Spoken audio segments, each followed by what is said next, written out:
नमस्कार, आप देख रहे हैं 9 की 9 खबर। मैं हूं आपके साथ रुचिका राज। बुलेटिन की शुरुआत इस वक्त की बड़ी खबर के साथ करेंगे। राजधानी पटना से इस वक्त की बड़ी खबर आ रही है, जहां नीतीश सरकार का बड़ा फैसला आया है।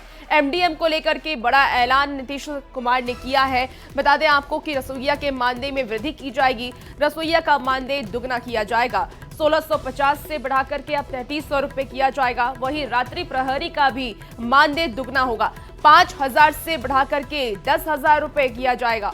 शारीरिक शिक्षकों का मानदेय भी दुगना किया जाएगा। 8000 से बढ़ाकर के अब 16,000 उनकी भी मानदेय राशि कर दी गई है। नवंबर 2005 में सरकार बनने के बाद से ही हम लोग शिक्षा व्यवस्था में सुधार के लिए लगातार काम कर रहे हैं। नीतीश कुमार का कहना है वर्ष 2005 में शिक्षा का कुल बजट 4,366 करोड़ रुपए था, जो कि अब बढ़ाकर के 77,690 करोड़ रुपए हो गया है। बड़ी संख्या में शिक्षकों की नियुक्ति, नए विद्यालय भवनों के निर्माण और आधारभूत संरचनाओं के विकास से शिक्षा व्यवस्था में व्यापक सुधार हुआ है। शिक्षा व्यवस्था को सुदृढ़ बनाने में रसोइयों, रात्रि प्रहरियों तथा शारीरिक शिक्षा एवं स्वास्थ्य अनुदेशकों ने महत्वपूर्ण भूमिका निभाई है। नीतीश कुमार ने ये एक्स पर पोस्ट किया है और सोशल मीडिया के जरिए उन्होंने उन सभी लोगों का धन्यवाद भी दिया है। उन्होंने कहा है कि इसे ध्यान में रखते हुए हम लोगों ने इन कर्मियों की मानदेय राशि में सम्मानजनक वृद्धि करते हुए इसे दुगना करने का निर्णय लिया है।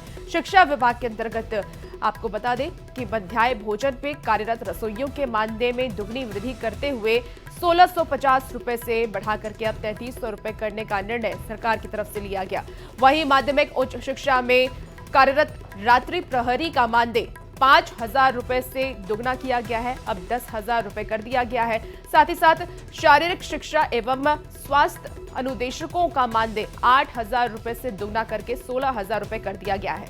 और साथ ही इनकी वार्षिक वेतन वृद्धि भी 200 रुपए के स्थान अब 400 रुपए कर दी गई है। ज्यादा जानकारी के साथ न्यूज 18 संवाददाता रजनीश इस वक्त हमारे साथ फोन लाइन पर जुड़ गए हैं। रजनीश, न्यूज 18 की खबर पर बड़ा असर हुआ है। हमने लगातार दिखाया था जब शारीरिक शिक्षक मानदेय बढ़ाने की मांग कर रहे थे, अब उन पर मुहर लग चुकी है। कितनी खुशी है शिक्षा विभाग के कर्मचारियों में? बिल्कुल, देखिए, वर्षों से ये लोग नौकरी कर रहे थे बिहार के अलग अलग 6 to 8 स्कूलों में, और महज 8,000 रुपये मानदेय इनकी सरकार की तरफ से दी जाती थी।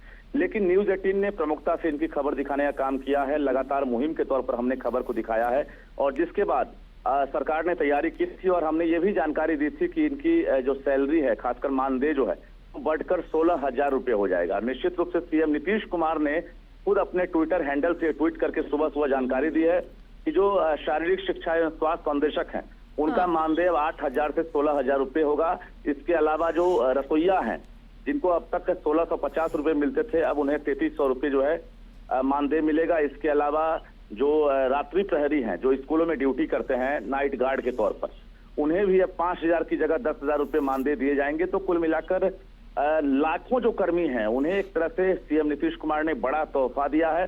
हालांकि ये अंदाजा लगाया गया था कि अगली कैबिनेट में जो है ये मुहर लग जाएगी, लेकिन देखना ये भी होगा कि अगली कैबिनेट में तमाम जो एजेंडा है, चूंकि ट्वीट आ गया है तो अब मुहर लगना अब दूर नहीं है, क्योंकि अब सीएम नीतीश कुमार ने खुद ट्वीट किया है। तो निश्चित रूप से जो फिजिकल टीचर हैं, रात्रि प्रहरी हैं या रसोइया हैं, वो इंतजार कर रहे थे, और ये तोहफा बिहार सरकार ने 2025 में दे दिया है। और अब बिल्कुल देखिए, लगातार नीतीश कुमार की तरफ से अलग अलग सौगातें दी जा रही है। अब शिक्षा विभाग को आगे बढ़ाने के लिए भी नीतीश कुमार ने बजट बढ़ा दिया है। क्या लगता है आने वाले वक्त में बिहार की शिक्षा व्यवस्था और अच्छी होगी?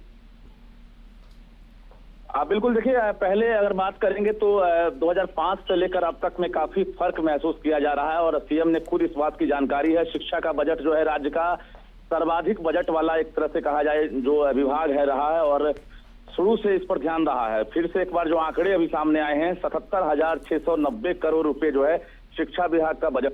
तो कुल मिलाकर इंफ्रास्ट्रक्चर का काम हो या विकास का काम हो, शैक्षणिक आधारभूत संरचना हो, तमाम चीजों पर जो बजट है उसकी राशि खर्च की जाती है, और शिक्षा के विकास के लिए, क्वालिटी एजुकेशन के लिए सरकार जो है बजट को आगे ही बढ़ाने का काम करेगी। जी, तो आने वाले वक्त में शिक्षा की गुणवत्ता में सुधार होगा, ये समझा जाए?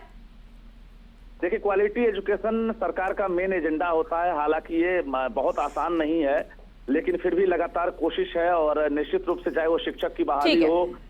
ठीक है, बिल्कुल रजनीश, आप नजर बना के रखिए और अपडेट आपसे लेंगे। बहुत शुक्रिया जानकारी के लिए।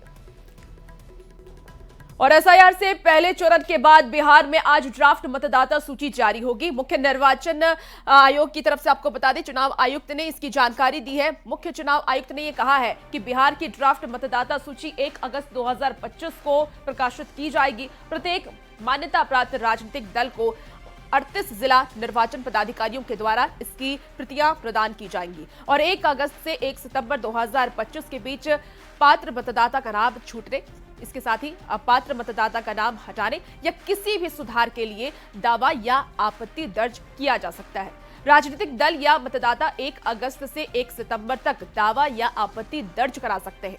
ड्राफ्ट मतदाता सूची को निर्वाचन आयोग की साइट voters.eci.gov.in पर देखा जा सकता है। इसके अलावा https://voters.eci.gov.in पर भी आप देख सकते हैं। तो अगर आपको कोई भी कंफ्यूजन है तो आप इस वेबसाइट के जरिए उसे दूर कर सकते हैं।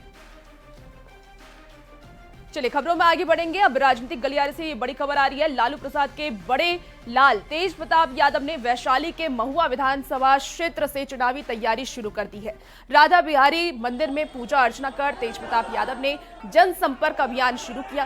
तेज प्रताप यादव यहां पार्टी और परिवार के खिलाफ जमकर बरसे। तेज प्रताप ने महुआ विधायक को बहरूपिया बताते हुए तेजस्वी यादव को भी चुनौती दी है। राधा बिहारी गजेंद्र मंदिर में पूजा अर्चना के बाद तेज प्रताप ने सभा को संबोधित किया और इसमें उन्होंने न सिर्फ अपने छोटे भाई को चुनौती दी बल्कि महुआ से आरजेडी विधायक मुकेश रोशन को बहरूपिया तक कह दिया। तेज प्रताप ने यह भी कहा है कि मेरे रगों में लालू प्रसाद का खून है और अगर हमको जिताइएगा तो लालू प्रसाद को जिताइएगा। यहाँ पे बहुत सारा बंदूकिया भी घूम रहा है। बंदूकिया है, बच्चा के तरह रोए लगता है, बच्चा के तरह रोए लगता है। तो कभी वो रोए बंदूकिया तो उस बंदूकिया को झुंझुना दे दीजिए, ले झुंझुना मत। इसलिए कोई बंदूकिया के चक्कर में नहीं। आप देख लीजिए कि सामाजिक न्याय का मेरे रंग में किसका खून है, लालू लालू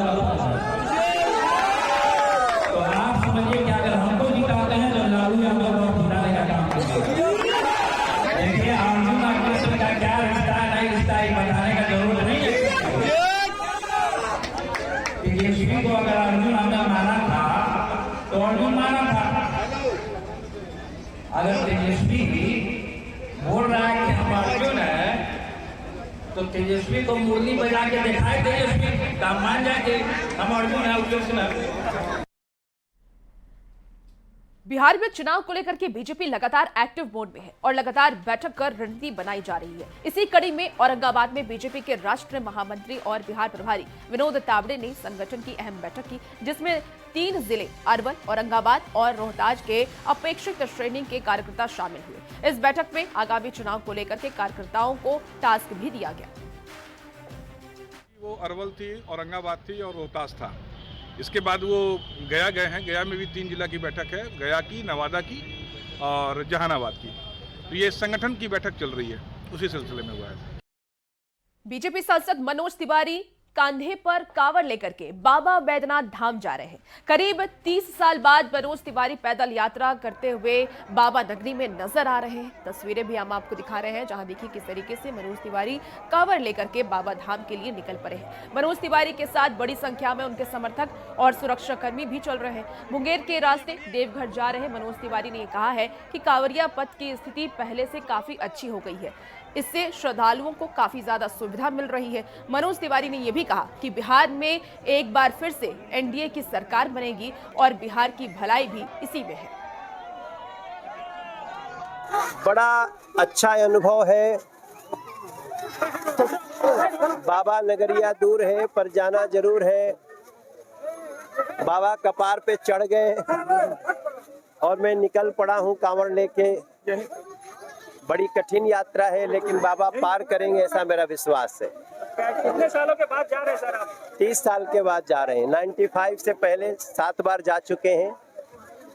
बाबा ने बहुत कुछ दिया, अब बाबा को धन्यवाद देने जा रहे हैं। बिहार में खुशहाली रहे, बिहार की उड़ान और आगे हो, बिहार में फिर से हमारी एनडीए की सरकार बने, बाबा से ये भी प्रार्थना करें। एनडीए ने कितना बिहार को सजा दिया है और अब एक नई उड़ान चाहिए और वो बिहार की जनता करे। क्या लगता है इस बार एनडीए का बिहार में? नहीं, फिर से बनेगी सरकार, लोगों का बहुत प्यार है और बनेगी, उसी में बिहार की तरक्की है। अब बिहार कभी भी उनके पास नहीं जाना चाहेगा जो लोग सिर्फ अपना पेट भरने के लिए और अपराध की दुनिया के लिए जाने जाते। इसी बीच बड़ी खबर सामने आ रही है। पटना एम्स के डॉक्टरों का बड़ा ऐलान किया गया है। हड़ताल पर जाने का ऐलान डॉक्टरों ने किया है। बड़ी खबर आपको बता रहे हैं, सुबह 9 बजे से सभी सेवाएं ठप कर दी जाएंगी। ओपीडी से लेकर के इमरजेंसी सेवा ठप की गई। तो विधायक चेतन आनंद पर मारपीट का आरोप डॉक्टरों ने लगाया है। सुरक्षा कर्मियों और डॉक्टरों के साथ मारपीट का आरोप है। डॉक्टरों ने चेतन आनंद के खिलाफ एफआईआर कर कार्रवाई की मांग भी की। ये भी कहा कि हथियार से लैस सुरक्षा कर्मियों के साथ पहुंचे थे विधायक। फुलवारी शरीफ थाने में मारपीट का मामला भी डॉक्टरों ने दर्ज कराया है। अब इस पर जांच की मांग और कार्रवाई की मांग डॉक्टरों की तरफ से की जा रही है। तो इस वक्त की आपको बड़ी खबर बता रहे हैं, डॉक्टरों ने हड़ताल का ऐलान किया। चलिए खबरों में आगे बढ़ेंगे। पटना से एक और बड़ी खबर सामने आ रही है, जहां पूर्व डीजीपी की अब मुश्किलें बढ़ गई है। सिपाही बहाली पेपर लीक मामले को लेकर के उनकी मुश्किलें अब बढ़ती नजर आ रही है। इसके सिंघल की मुश्किलें बढ़ी है। गृह विभाग ने जारी किया है शोकॉज। ईओयू ने भी पूछताछ की तैयारी के लिए है। तो कोर्ट से जल्द आदेश लेगी एजेंसी। और 2023 में हुआ था ये पेपर लीक। पूर्व डीजीपी के जवाब से संतुष्ट नहीं है एजेंसी। ईओयू ने नहीं दिया है क्लीन चिट। बड़ी खबर आपको बता रहे हैं, पूर्व डीजीपी की अब मुश्किलें बढ़ सकती हैं। पटना से ये बड़ी खबर सामने आ रही है, कोर्ट से जल्द ही कार्रवाई का आदेश लिया जाएगा।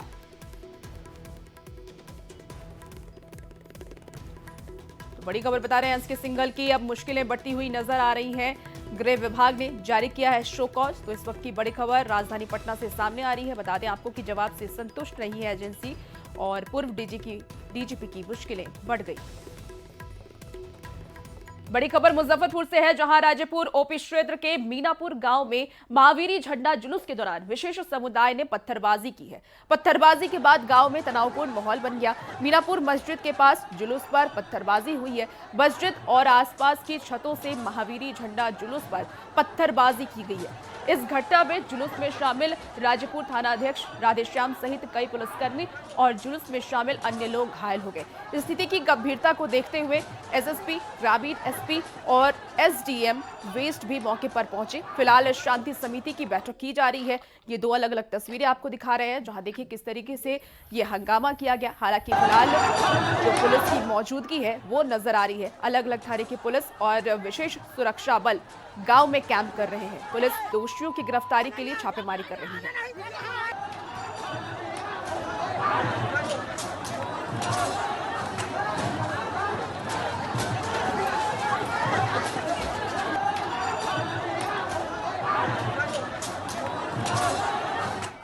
जो इसमें उपद्रवी तत्व इन्वॉल्व है, उनकी हम लोग वीडियोग्राफी जो की गई है, ड्रोन से भी वीडियोग्राफी की गई थी, उसके आधार पर पहचान कर रहे हैं।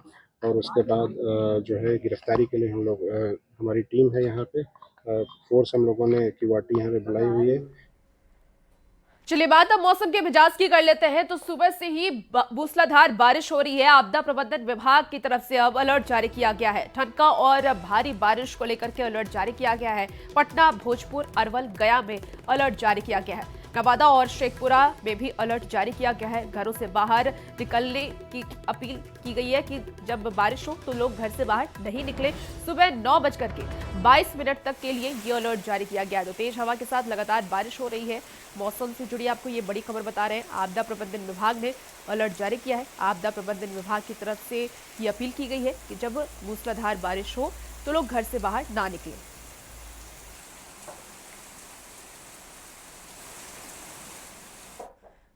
तो पटना के बोरिंग रोड स्थित नागेश्वर कॉलोनी में बारिश का कहर देखने को मिला है, जहां एक कार पर बारिश के दौरान विशाल पेड़ गिर गया और पेड़ के गिर जाने की वजह से कार क्षतिग्रस्त हो गई। वहीं 1 घंटे तक रास्ता भी बाधित रहा। बाद में जेसीबी से कार को बाहर निकाला गया। मौके का जायजा लिया है न्यूज 18 संवाददाता रजनीश कुमार सिंह। राजधानी पटना में लगातार हो रही बारिश की वजह से कई जगहों पर पेड़ गिरने की घटना सामने आई है। नागेश्वर कॉलोनी में एक विशालकाय पेड़ जो है एक कार पर गिर पड़ा है और जिसके बाद देख सकते हैं कि जो रास्ता है वो ब्लॉक हो गया है, यानी इधर से जो लोगों की आवाजाही है वो ठप हो गया है। इसके साथ साथ गाड़ियों का परिचालन भी नहीं हो रहा है और ये कार जो है, ये कार आपको देख सकते हैं कि यहाँ पर लगी हुई है। और सुबह में कहा जा रहा है कि जो कार ऑनर है ये जिम आए थे और सुबह 7 बजे में अचानक कार पार्किंग करने के बाद पेड़ जो है कार पर गिर गया है।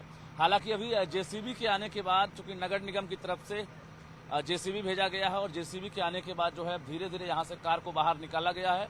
हालांकि काफी क्षति हो गई है और दिखाते हैं कि इसमें कोई सवार नहीं था, उस वक्त गाड़ी के अंदर कोई मौजूद नहीं था, लेकिन देख सकते हैं कि बड़ी घटना होने से टली है क्योंकि पेड़ जो है पूरी तरह से नहीं गिरा है, लेकिन सड़क यातायात ठप हो चुका है और नागेश्वर कॉलोनी का ये इलाका है। हालांकि कार क्षतिग्रस्त हो गया है, ये आपको हम तस्वीर दिखा रहे हैं कि देखिए एक टीवी पत्रकार की ये गाड़ी है और देखिए क्या हालत हो गई है। यानी अचानक गाड़ी लगाने के बाद वो जब तक जिम जाते हैं तब तक बारिश तेज होती है और तेज हवा की वजह से पेड़ जो है, देखिए अभी भी जेसीबी के द्वारा पेड़ को हटाया जा रहा है क्योंकि रास्ता बंद है और बगल में जो दूसरा पेड़ है ये भी गिरने की स्थिति में है। तो कहीं ना कहीं एक डर बना हुआ है और यहाँ के स्थानीय लोगों ने तुरंत नगर निगम को सूचना दी है, जिसके बाद 2 जेसीबी यहाँ पर लगाए गए हैं, जिससे गाड़ी को फिलहाल बाहर निकाला गया है और इसके साथ साथ जो अवरुद्ध रास्ता है उसे भी क्लियर करने की कोशिश लगातार